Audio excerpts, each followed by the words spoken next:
You're listening to Conversations That Matter with your host, Terry Conrad. So, thank you so much for coming. This is our very first Conversation That Matters, and because it's brand spanking new, we've never done this before, it's probably going to be a little bit clunky, but I did want to sort of introduce Conversations That Matter. So what it is it's intelligent conversation with people on purpose, very much like you, Michael Thorne. And the entire passion behind this was because there's so much noise in the world, and because we have so little time, that so many of our conversations seem to be remaining very surface and superficial. And I've just been craving digging a little bit deeper and getting to know the people a little bit better, and having conversations that are maybe a little bit more important besides just the surface stuff that we tend to be covering more often. So with that being said, let me now introduce you. This is Michael Thorne. Thank you so much for joining us, Michael. Thank you. I am going to take a little bit of a page out of your playbook and just read your Twitter bio, just because it covers the basics, I think, very well. So Michael is a realtor with RE/MAX Little Oak. He is the co-host of Mobile Agent TV and the co-founder of My North Langley. And he has been named one of Inman News' top 100 most influential members in real estate, which is unbelievable. So now that I've sort of spit that out, there's a few things in there that I actually sort of want to backtrack and touch a little bit. So first one being, can you tell people sort of what My North Langley is? Well, I mean, Terry, we've talked about this many times. My North Langley was an inspiration, that sort of bug that you put in my bonnet a long time ago without you really knowing. It was a birth out of an event that you put on with a couple other people called Twestival here locally, which was a place to get people in the same room that knew each other online, but maybe but didn't know each other in person. And so when I went to that event, I got to have these really great conversations with people. It was the fourth time or fifth time that we had met, and it was really the first time we had met because there was context and there was some conversation prior to the event online. It made that first initial face-to-face meeting so much more valuable and enjoyable. So we left that event, my friend Tyler and I, thinking, why couldn't we do something like that in our community on an ongoing basis, where people would have the ability to connect and share and exchange with each other? Then the hopes was that if they met offline, there'd already be this context and this relationship with each other.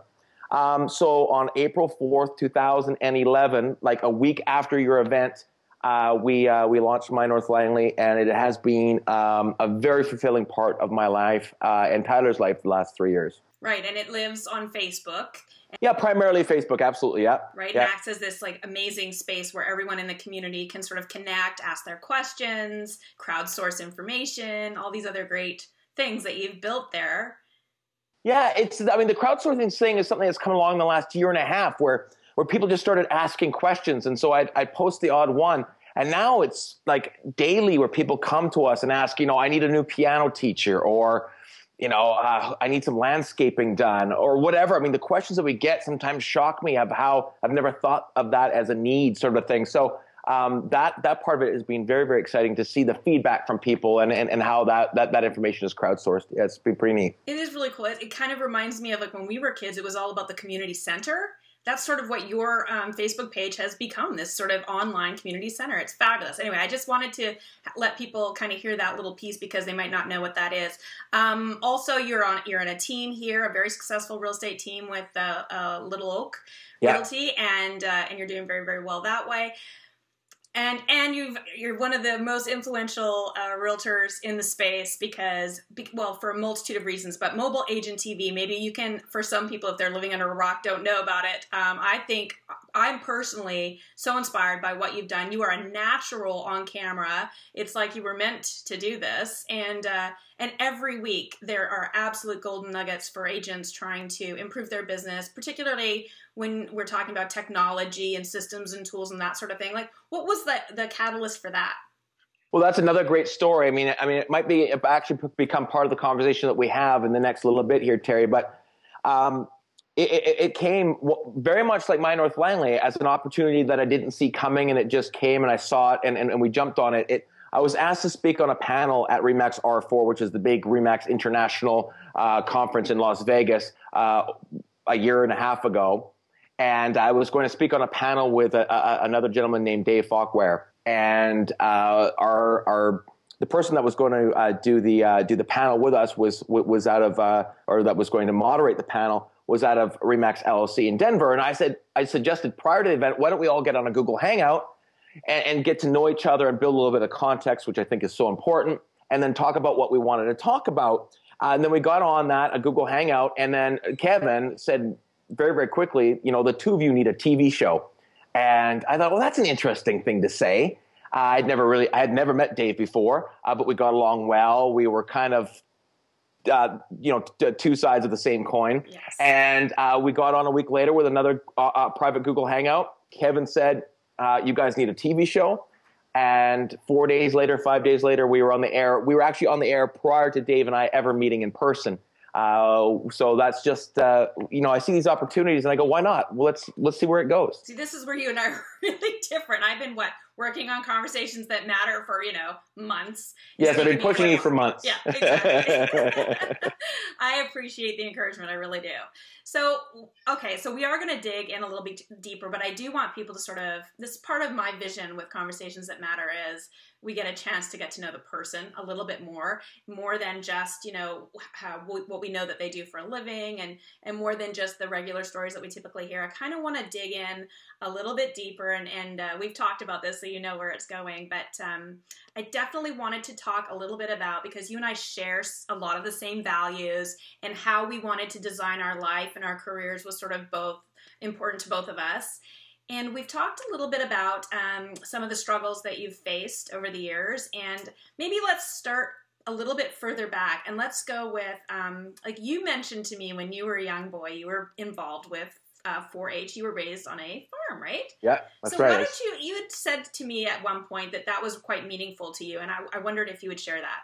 Yeah, I think it was meaningful on a lot of really different levels. I think one of the biggest impacts it had with me was the friends that I had through that organization, because they weren't forced friendships, because we weren't in the same classroom or in the same school hallway. There was effort in maintaining those relationships, which with high school friends there isn't that effort. You're together every day. You're forced to be together. So sometimes these real relationships I found in school weren't as deep or as real as the friendships that I had through the 4-H program. So I developed some really amazing, to this day, fantastic friendships. But one of the real life lessons that I had out of 4-H was the 4-H motto was sort of learn to do by doing. And if those people that don't understand what 4-H is, it's very much, it's not run by the adults at all. We are put out there as 8 to 18-year-old kids to sort of find our own way and fail and figure out how to balance the sheet and how to raise money and how to book to go to these different events, and the parents sit way back in case we are going to make an obvious mistake. They might pipe up, but we're left alone to make our own mistakes. Where I know for my kids' baseball and hockey, it's very, very well organized. All the kid actually has to do is just show up. Their gear's there for them. The sponsorship's in place. The ice is booked for them. So we were taught really early on to sort of learn from the older people in the club that had made mistakes prior to us. Don't do this, avoid doing this. This is what we've learned along the way. And then we were we were encouraged to make mistakes and learn from them. And I think that's one thing in our society that we really shy from letting our kids do, especially in our school system, is to let people make mistakes. And anyone who's made a mistake, it's the best lesson you've ever made, and the one that you actually really put into your core is the ones you've made yourself. So that's been a great lesson, to go ahead, try something. If it doesn't work, what have I learned from it, and move on. So that has been a big impact on my life for certain. That's so that's really interesting, and it just makes me want to ask actually a further question, which is why do you think that we as a society we hide our mistakes? If you make a mistake, it's a piece of shame that we hide, and we don't share it with the world. We tend to go quiet and duck and cover and just sort of wait until the dust settles and come back out and pretend that everything's wonderful again. Why do you think we do that? It's safe. I don't know. And I don't know why, and I think what it encourages us to do is to play down the middle. You know, like if I was a kid in high school now with all the cool technology and all this stuff, if I tried to think outside the box, and I think it's a really ambitious thing to do, what happens if that doesn't sit well with the teacher and the teacher gives me an F? And instead, I'm just going to write the same essay in the same way that it's been written forever, and I'll take my B+ and I'll move on. You know, I just don't think we're encouraged to take those risks at fear that we will fail. And it's this really, really negative word. And I don't see that at all. It's the reason why all of our drugs that we take are you know, with a number behind it, because it was the 15th or the 150th formula. And every single time there was an error, it was, in their opinion, further progress to finding the solution, and they don't see it as an error or a failure. I don't know. I think it's a really sad statement that we have, because it just keeps people inside that box. They don't think differently. And I think people that are really successful aren't afraid of failure. I'm certainly not. I think of all the failures I've made, and I've had a lot of them, the enjoyment, we all have, the enjoyment of the successes I've had because I took a risk far outweigh any of the pain of the failure. Or far outweigh them, and I've learned something. I've grown from them. Well, I know. I mean, we've had conversations like this before, where I really feel like every time I fail. Well, you might have seen. I wrote a post last year. I was working at a PR firm very, very briefly. I got in. I realized, nope, not a fit. Got out, wrote a post about it. I was pretty open about it because I thought, well, people are going to find out anyway. And they're, you know, but I have to say, I did have a moment of going, oh God, what's everybody going to think, you know? And you worry about your reputation. You worry about your failures and how that's going to be perceived, because so much of our successes are linked to, I think, your reputation and your character and how people see you. And so I think it is important. I think we do sort of want to mitigate, you know, how we're perceived in the world. Kind of a tough one.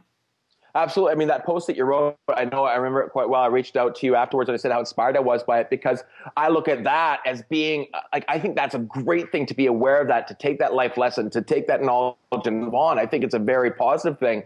But I don't think the majority of society, especially what's taught to us, you know, in the school system, doesn't let you fail. And that's, you know, that's where we sort of build our habits, is in that school system. So I'm not blaming the school system. I'm just like, that's just where we've all learned failing's bad.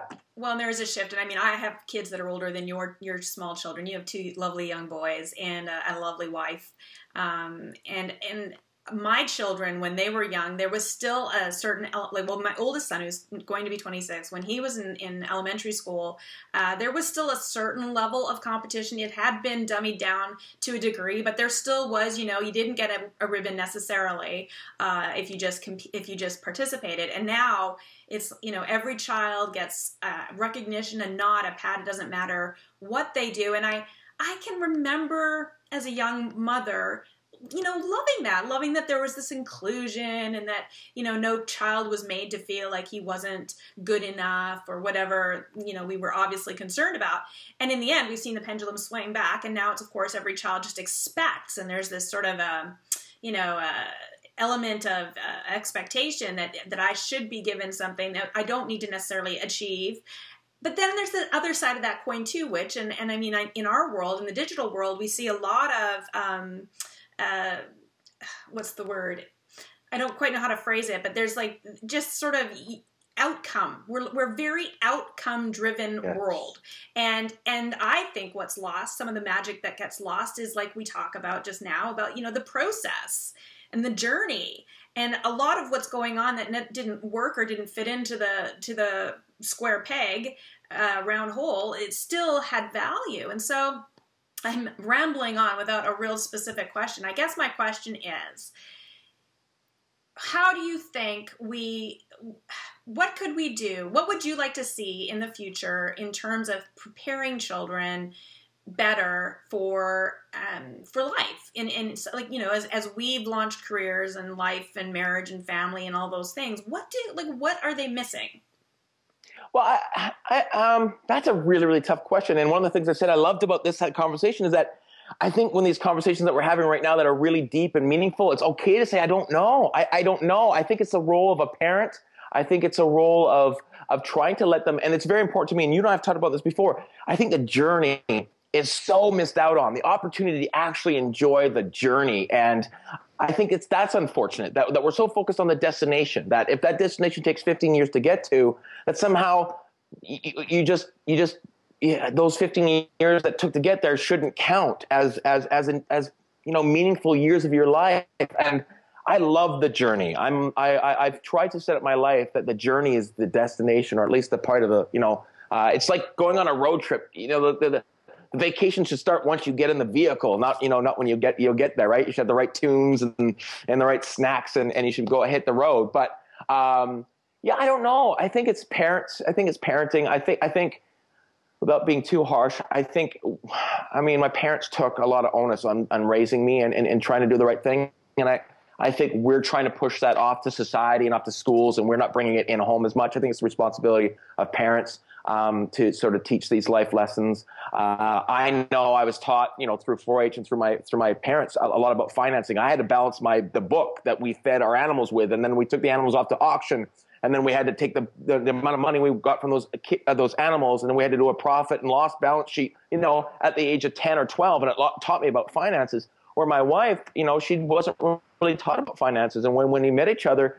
she didn't know those sort of simple things. So yeah, I think that's for the education process or the education system to do. But I think some onus has to be put back on the parents, and we need to prepare them for the world. We're aware what it's like. We're in there every day doing it. So we need to prepare our kids better, I think, as parents. I love that. I love that answer, and I tend to agree with you. And I love that there's programs like 4-H for the kids that fall through the holes too, because not all parents are equipped, I think, to deliver that kind of education. And your parents sound like they were pretty awesome, which kind of leads me to, you started working for them also quite young, didn't you? Yeah, I joined them as an assistant when I was 15 years old. So my mom became an agent around that time. My dad joined my mom later on, and I worked with them as an assistant. I loved the business right then. Became an agent on my 19th birthday. But didn't join the family business like a lot of second-generation realtors or third-generation realtors. My parents didn't want me to be a part of it. They wanted me to go cut my own teeth once again, make, sink or swim, learn to do by doing sort of an attitude. They weren't going to help me out at all. So I went out and I said I starved. I mean, I was 19 years old in a market that was difficult. I couldn't grow a mustache. I looked like I was 16 years old. But it taught me how to work. It taught me how to work. It taught me to learn the business. I tried to learn the business so well that if I knew that if a buyer and seller let me open my mouth, if I could open my mouth and let them know that I knew what I was talking about, I'd be okay. And it was hard. And I'm super glad it was hard, because I think it's really set me up now to understand what it takes to be successful. Yeah, that's remarkable to me. And I bleed for new agents. I really feel like it's a tough gig getting started in this business, and often they are left to sort of figure it out. But like you say, you worked with your parents who had the business, but you still were expected to kind of figure a lot of it out on your own. So, hadn't planned on going down here, but while we're here, if you wouldn't mind, what are some of the things that you learned as a new agent that you still do today? Are there, is there anything that's really changed for you? Yeah, I mean, I think a really great lesson I had was there was a kind of a scruffy looking guy. He would come into the office on floor shifts sometimes, and he would ask about really high end real estate. Back then, I'm talking about $400,000 and $500,000, but back then you could get a house for 120 grand, right?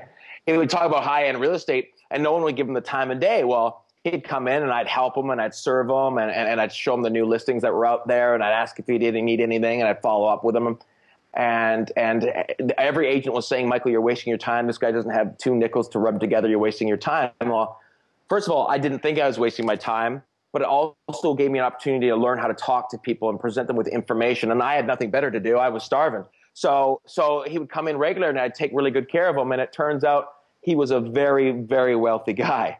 And he ended up buying a piece of real estate through me. And he said to me, Michael, I really appreciate you always took really good care of me. You always talked to me, really well. And you always said you were going to do what you're going to do. And our motto from 20 years is do what you do so well that people come back and bring others with them, a Walt Disney quote.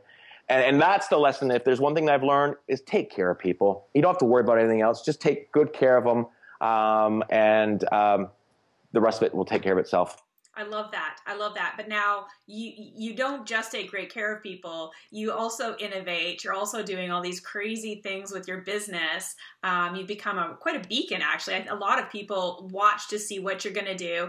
Where did all that come from? You've been quite inspiring. I think the world has come towards my skill set. I think the real estate industry has changed and society has changed towards my skill set. And my skill set happens to be a crazy curiosity. I am, and about all aspects of life. I'm curious. And I think that's the only barrier to entry for people today in any form of business. The information's out there. You can Google anything. The question is, do you want to find out how to do something different? Do you want to learn a new skill? Because it's not about access to information anymore. It's about being remotely curious about what you want to do. And when I see people do something that I want to be able to do, and you know this, Terry, I pick up the phone, have a cup of coffee. What are you doing? How are you doing it? Why are you doing it? What's working? What's not working? A buddy of mine, on a completely different tangent, he was putting in a tile floor in his house. I said, can I come watch you put on a tile floor? I sat there and watched over his shoulder for half a day, asked him 24 questions, and then I came home and I tiled my own house, right? So I just think curiosity is this amazingly precious gift that we have in today's society. And it might go back to learn to do by doing, figure it out, ask the right questions, do something different. I think that's my skill set is just this curiosity. And when you say, there's a lot of great information on Mobile Agent TV, it's not me bringing up all that great information. It's about having these great guests come on where I get to ask them my curious questions and find out what they're doing, and other people get to listen in on that and get those nuggets. And if I have something to say on the topic, I certainly will. But it's like, I just want to know what people are doing. I want to know what's working for them. And that's probably the thing that's pushed us farthest the most. And both my partners are willing to learn, and they're curious too as well. But curiosity is a very, very valuable asset. I completely agree. I'll throw in, I think also it's your, you have this fabulous imagination. Like vision is 9/10 of it, I think. If you can't see it, you can't get there. Yeah. So I think if you have to be able to imagine what it is that you want to even explore and then get in and get curious. I love that. I think that's actually, I do agree, it's a big gift. And I'm glad you got it because the show is awesome. Anyway, so now, Thank you. So we've touched a little bit about, how you've kind of gotten to where you are and you're doing so well, and I'm so proud of you, and it's really fun to watch your growth. But there was a time when things weren't fabulous. You've gone through some challenges like everybody else. Sorry, I'm just going to plug in here because I'm worried about I'll edit that out. There we go. Leave it in. It makes it real. Yeah, exactly. Anyway, so there was a point not long ago that you battled some depression, and it's very interesting to me. I literally this morning just saw a TED Talk. It was an officer who'd been he'd been an officer in the San Francisco area for 23 years or something, and his beat included the Golden Gate Bridge.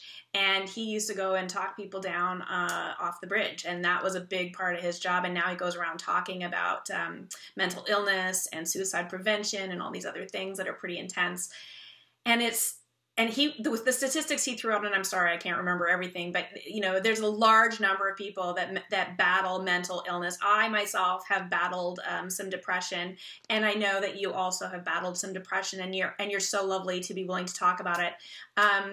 Where did you want to start with that? It's such a big topic. Yeah, it is a big topic, and I'm happy to talk about it. Well, I guess the trigger of why it happened is it doesn't necessarily mean anything, because for everyone it can be anything that triggered it. But I was in a car accident in 2009, and through the process of being in pain and not sleeping, and through that, over a course of about a year and a half, maybe 2 years, I slipped into a depression, and at its worst, it was pretty bad, like pretty scary, and wasn't diagnosed with the depression for quite some time, and which was the worst thing ever, was to sort of feel like there's something wrong or what's going on, and I was very aware that things were different. I had a child before I got in a car accident in 2006. So I had my first kid. My wife and I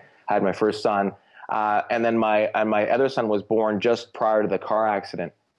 And I remember seeing them play as he grew up, and I wasn't participating the same way, and the joy wasn't there, and I found myself continually isolating myself and making excuses to hang out with friends, and really being absent of emotion, both positive and negative, just sort of being without emotion. And then became quite a struggle with my relationship with my wife, who I love dearly, and we've had an amazing relationship. But being around someone like that constantly, when we didn't know the reasoning behind it, was extremely difficult for her. I was going to see doctors for all my physical symptoms, but there was no help or support or awareness of that there was something else going on. Started, losing friendships, and work became a struggle. I think I was very good at putting on an act. I think as most people that battle with this thing, and I can only speak really for my issue. And then I was in my doctor's office one day, and my doctor, thank goodness, just said to me, Michael, there's something wrong with you. You're just not the same guy as you used to be. And he handed me an evaluation, an assessment test. And it was like every single one of those questions were written by my wife, and they were meant for me. Like there was no, that doesn't apply to me. It was like someone looking into my soul. These questions were so poignant and cutting. So I filled it out, and I handed it back to my doctor, and my doctor says, I want to see you next week. And I went in next week, and he said, here's what I think is going on. I think you've got depression. I think, we got to put an action plan together. And just the fact that I knew that there was perhaps a solution for it, that it wasn't me, because for the longest time I thought I was just a colossal jerk, and substitute the jerk word for a word that starts with an A. And which I was wondering, why am I? I've always been so laid back and sort of obnoxiously fun to be around. My friends are always like, I'm always too much energy, and here I was, a completely different human being. But once I knew it wasn't, there was a chance that there was something to fix it. There was a way to save my marriage, and at that time, it was getting like I had to save my marriage. And not that my wife didn't love me. It's just, I could only imagine what it was like to be around me. I can only imagine what it would be like to be around me, especially at the thought that there wasn't a solution. She was 2 years into this totally different man in her life, and sort of an emotionally absent father too as well.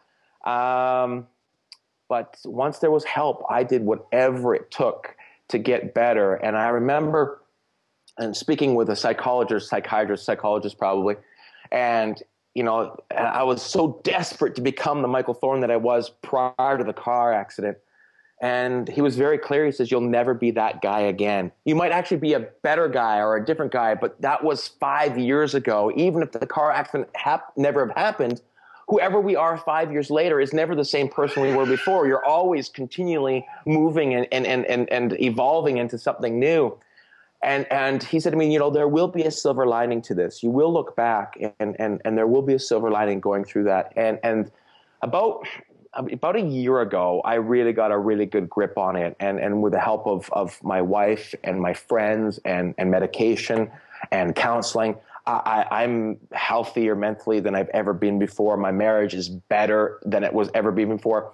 And I will tell you, I am very, very thankful that it all happened to me, because I was forced to become very, very clear.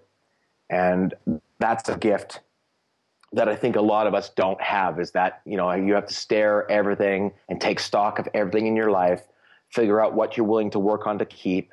And if it's just going to be a burden for you, you've got to let it go, because you only have so much energy and so much focus to fix what you need to fix. So figure out what's important and start working on that. So I would never wish anyone to go through it, but I can take something away from it positive. I'm just so grateful that you're healthier and you're happier, and obviously it's affecting like all of your life. The work that you're doing is so fabulous. I just think, how many people suffer in silence and don't get the help that they need, and, lose hope even. And I think it's such a painful journey, but it is, I know I've also battled with it. And I do know that on the other end, there is always, hope and help and a new life. And so thank goodness we got you through that. I'm really glad you're happier. And one of the things too, and what I want people to understand about it is my impression of what depression is sadness, or anger, or regret, or stress. I had two amazing boys at the time that I fell into a depression. I have glorious friends. I have the most amazing wife. I have a financially successful business. And what do I have to be depressed for? Like, that was my huge thing. Why? Like, me, I've got nothing to be depressed for. I know people that should be depressed, and I'm not one of them. And I'd say that to my doctor and to everyone around me, but that's not what it's about. Depression and sadness, or depression and anger, or depression and regret are two completely different, separate things, and it will just choose you. Like, diabetes will choose you, or whatever. Like, you can't put that on someone. I happened to be in a car accident. I happened to not sleep so well for a year or so. And those sort of stresses caused this to happen. But you can have everyone that's got everything figured out. Just because you've got everything figured out, not that I had everything figured out, but I had my life together, doesn't make you immune to this. And I think people assume that their friends that perhaps might be going through it, that can't possibly happen to them because they've got their life together. So be aware that it can really just tap anyone on the shoulder. And thankfully, I was never, ever in the Golden Gate Bridge scenario. I was never, ever remotely close to that. But I feel for anyone who is, because I know how trapped and how absolutely alone I felt, even though I was surrounded by great people. It's pretty scary. I completely agree. And that's sort of that, you sort of sense that, there's something wrong with you, that you're weak, that, you should be able to handle these things. And like I experienced very much the same things that you described there, where you just think, wow, what's wrong with me? Like, I have it pretty good, and I should write more in my gratitude journal, and then I'll be better, or something like that. And of course, it just isn't that simple. Yeah. Well, thank you so much for sharing that. That is such a very deeply personal story. And I think that it is important to talk more openly about these really important subjects. Along the same lines, we've also talked about, designing your life and happiness, and you sort of touched on it a little bit there about what really matters to you in your world, and like your relationships always seems to be a really strong thread for you throughout your life. And I mean, that is certainly my experience knowing you as well. You're so focused on your relationships. We've talked a little bit about, different levels of careers. We know you have a very successful business, and you're very happy with the business that you've built. You have this great team with two wonderful ladies, and you're doing great business, and you're known, and it's growing every day. Talk to me a little bit about how you've designed your life, why you've designed it that way, a little bit along the, we've talked about life balance. And I think that's sort of kind of where I see this going a little bit. Yeah, I think it's a very, very interesting topic, and one that we don't speak about enough. We're so focused on one point of it. And I forget who it was, if it's a famous saying, or someone asked me one time, they said, so what do you do? And our response, our instinct is to respond with what is on our business card, right? That's our instinct. But what happens if the answer is, what do you do? How about if that answer is, I go fishing with my kids on the weekend, and I play poker once a month with my buddies? Why do we assume the question is, what do you do, as what we do for income? But that's how our society has led us to be, is to be work first and everything second, or to our identity to be very rooted in what we do to put money in the bank. And I think that's how we define success quite often. How successful are you? Are you the assistant manager, or are you the manager?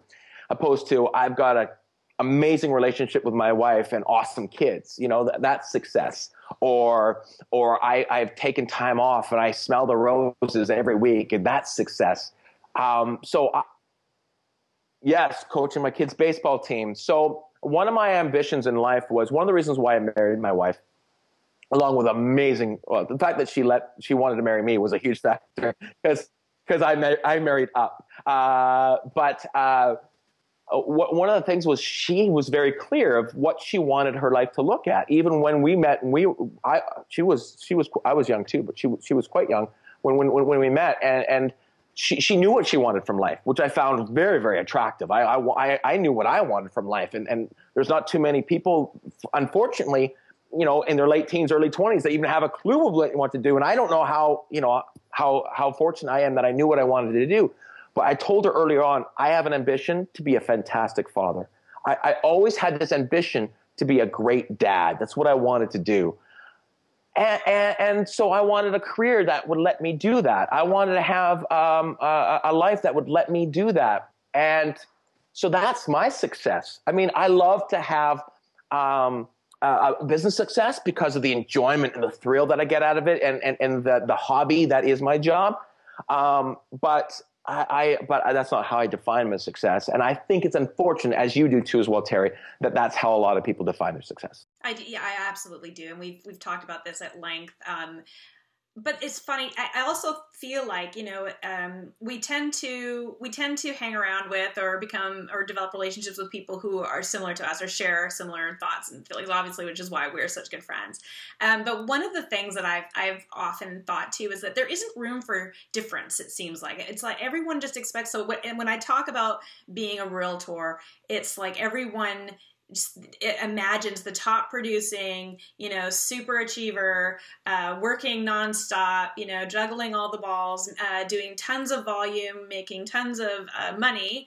And there's just sort of this one size fits all. And if you aren't that, and I think the industry is a little bit guilty of, fueling that, because there's all the competition inside your brokerage, and I often thought that was really misguided. I thought, there's a stigma around not being a certain age, and if you're not medallion, then you're not considered successful. And I think I hadn't been willing to really talk about it prior to recently, but the truth is I never had any desire to be that agent. I was focused more on being available to my kids and staying home, and still obviously wanted to do a great job. And I definitely wanted to be successful in terms of doing it very, very well and building it slowly over time. I wonder if, we see a lot of people in our world, chastise and there's a lot of criticism and judgment. And I'm wondering, how would you define a successful realtor? The amount of hours in the day that you're happy. Like, that's success to me, whether it's agent or not. Like, if you're unhappy and you're miserable because you're working too much, then you're not a very good realtor. If you're unhappy because you're not doing enough work, you're an unhappy realtor. You're not a happy human being. Like, you're unhappy. So, I want to go to bed at night, wouldn't put my head on the pillow, knowing I did a kick-ass job for my clients. But I wouldn't take on an extra client at the expense of not being able to coach both my kids' Little League teams, or to spend time with my family, or to spend a little time on me. Success to me, we measure it in one way. We measure it in the bank account, and that's how we keep score. And we talked about this too as well. A great agent, and we don't have to say names, who I have a ton of respect for, talked about legacy. In fact, my co-host on Mobile Aging Team talked about legacy, talking about I have to continue to grow my business, and I have to keep pushing forward, and I have to become this big team because I owe it to my kids to build them, to provide them a legacy. And I'm only assuming they mean financial legacy, where I would like to have my kids have a legacy where their dad did awesome stuff with them and all these memories and have these relationships. So I would love to have an unbelievable relationship with both my kids when I'm in my 60s. So that to me is a legacy not only for me, but also for my kids, and not at the expense of not getting them into a good school and putting a roof over their head and giving them the opportunities that I do, or my wife and I can, because we both work really hard. But to me, that also has to factor into that legacy. It can't just be a bank statement. If your kids are miserable and you have no friends, but you're wealthy in the bank, or you don't laugh. You don't, that's not, I don't have that ambition. I'm not hooked up that way. I can't do that. Do we have a great business? Absolutely. Are we successful? In my terms, I think we're extremely successful. All three of us, my teammates, I think we're extremely successful. Are there bigger producers out there? Yeah, there are people that do more business. I think we're extremely successful. Well, I do too. And so I guess the question then is how have you designed it? Because I think, like, honestly, I imagine that, you know, you don't take every client probably. No, we don't. We don't. That was a very good lesson early on, that if it's not the right fit, if your gut says this isn't going to work out, listen to your gut. And the odd time you'll be wrong, but not at the expense of how many times you'll be right. You know, you will be right. One of the words that bug me the most in my life is the word luck. There's something about the word luck that really grinds me. My friends will come to me and we'll say what we're doing, or we're putting in this, or we're going on vacation, and my friends will say, "Oh, you guys are so lucky." And the word luck undermines my hard work that my wife, or, you know, that I've put into my job. I prefer the word fortunate, and I think for some cases we are fortunate. I'm fortunate to be born in Canada. I'm fortunate to be born to amazing parents. And so there are some things that I'm fortunate. And one of the things I'm fortunate about is to have met and built a team with Jordan and Trish that both define success between the two of them in the same way I do. You know, Trish had a baby 7 months ago, and it didn't hiccup our team. We knew that it was a priority for her to have her kid, and her kid comes to the office with us. We went up yesterday and looked at a piece of property about 4 hours out of town. Trish and I went, and we took Malia with us, because the family's important. So if there's one thing I am fortunate when it comes to having life-work balance, is that I have two partners that encourage me to have a very balanced life so that I don't feel guilty for not working more. And I encourage them also to have a balanced life. I think finding the right partnerships is extremely hard. And we have a unique team. I think there's a lot of these team leaders with a team underneath them. I understand how that works. Very, very boss-employee type of a thing. Where we have a partnership, I think we're rare, and I think it makes us extremely fortunate. I completely agree. And in fact, there's so few that I've seen that have been really, really successful. Although I have seen, and they are starting to crop up a little bit more and more, which is interesting. Why do you think that is? Just a side note. Teams? I think teams are absolutely the way it's going to go. I think one of the reasons why we've been able to push the envelope the last few years is because we are a team. The personalities that are required to make a great agent, the 7 different personality traits or the 8 different personality traits, rarely exist in a single person in a large enough amounts to make the perfect agent. There are so many things about this job that I just don't like to do. I just don't like to do them. And this comes back to happiness. I am fortunate to have someone like Jorda who thinks those things that I don't like to do, she likes to do. So I get to trade her the things I don't like to do for the things that she doesn't like to do, which happens to be the things I like to do. In front of the camera, being creative, pushing us forward technology-wise.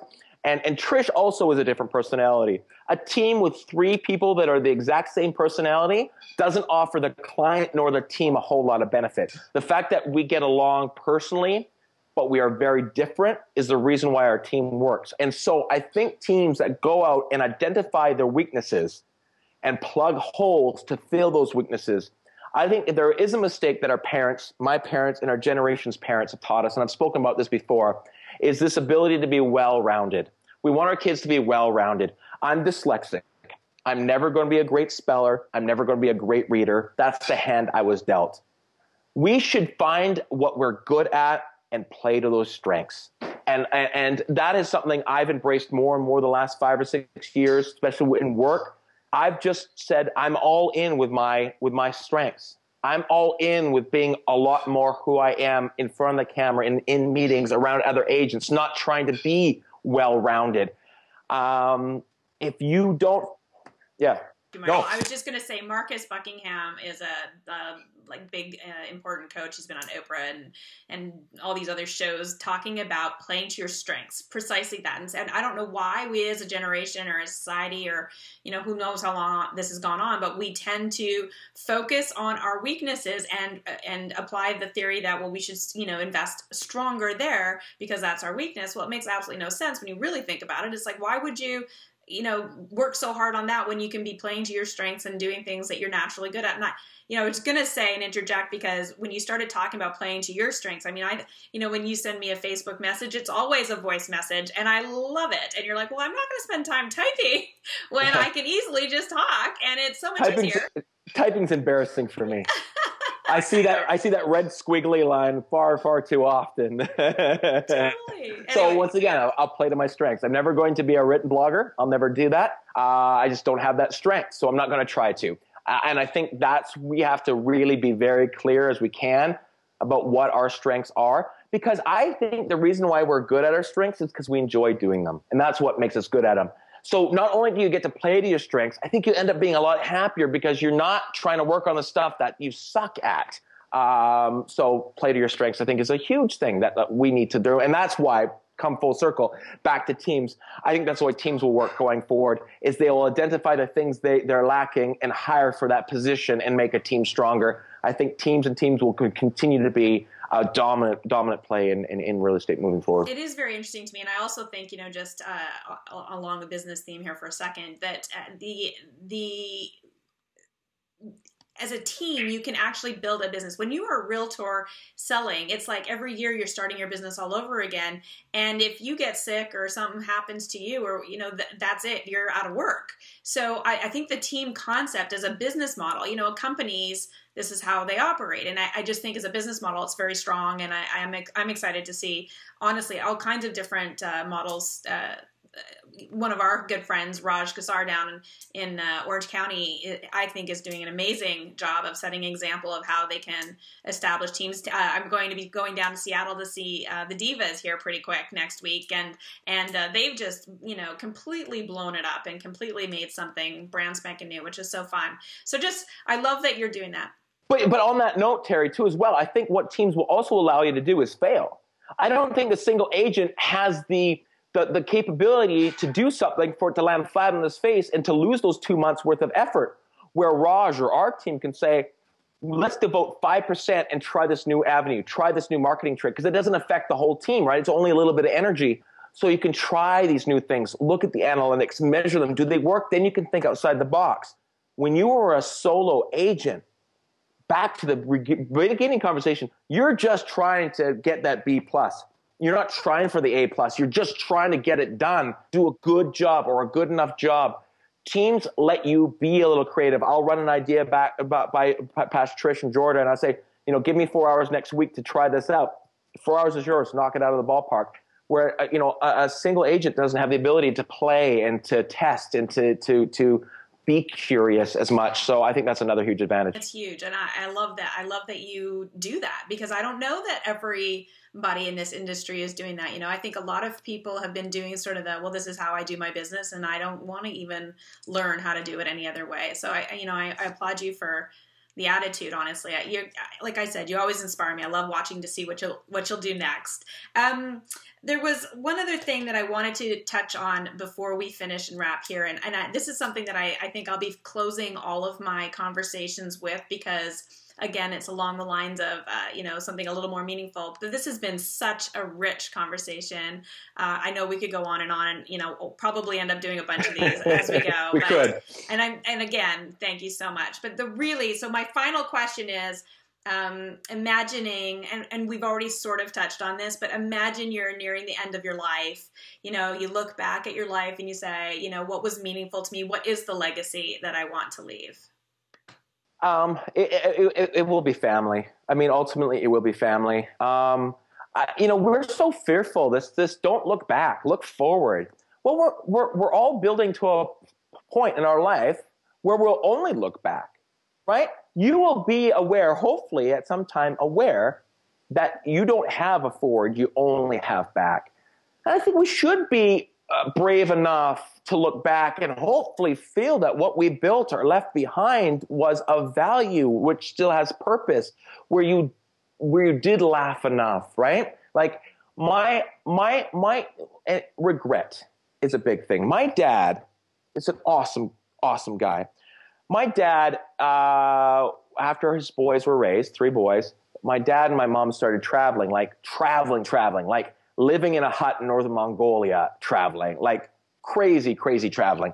And my dad would say to me every single time I dropped him off the airport, he says, Michael, if this is the trip that mom and dad don't come back on, remember, we have no regrets. We had a great life. Make sure the funeral is a great party and we love you. And then he would leave. And that would make me so sad. The thought that I don't want to think about my dad dying. I don't want to think about this.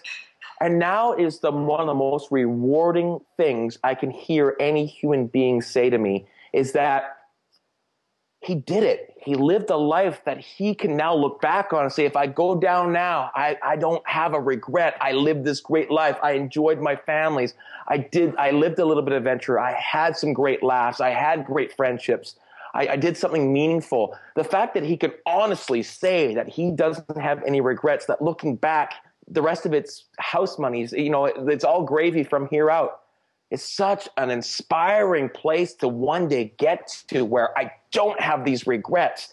That's what I hope will be what I look back on, because that's what's real. You know what I mean? It's about, when I went through my tough time, I had to get really clear about what was real, and what was real were my boys, my wife, and my friends and family. That's what was real. The rest of it, it's not real. I mean, it's real, but it's nowhere near the same value. I think I want to remember laughing a lot. I want to remember stopping. I think there's a lot of value in stopping, but definitely my family will be my legacy. I hope so. Love it. Absolutely love it. I knew this was going to be a great conversation. And Terry, we could do this many times. And I know you might be wrapping up, but I want everyone that might be listening to this, and unless this conversation is just about us, which I like, we can have this conversation whether people listen to it or not is another thing. Exactly. People will, because it's real. I have pushed you to do this for so much because of what this conversation is about. It's about scratching the surface and thinking about it for ourselves and going deeper and realizing what's important. And there is value in what Mobile Agent TV does, and there is value in a lot of these type of programs that are out there for us. But there is real value in these sort of conversations, Terry. I am super excited that you're doing it. There couldn't be a better person that's doing it, because I think you really relish these things. I think this is a thrill for you, which is great, because you're really bite into these sort of conversations. And I am super excited to see where this takes you. That is so sweet of you to say that. And it might just be you and me just listening to this, but no matter what, I absolutely I'll make my wife listen to it. Yeah, exactly. There you go. That's perfect. I just want to thank you so much, Michael. You've been so awesome. I believe, honestly, that some of the stuff that you've shared today that was so deeply personal will actually be of such huge value to anybody who gets a chance to hear it. So I personally want to say I'm extremely grateful, and I know we'll do this again. So thanks a lot. Absolutely. Thanks, Terry. Let's wrap.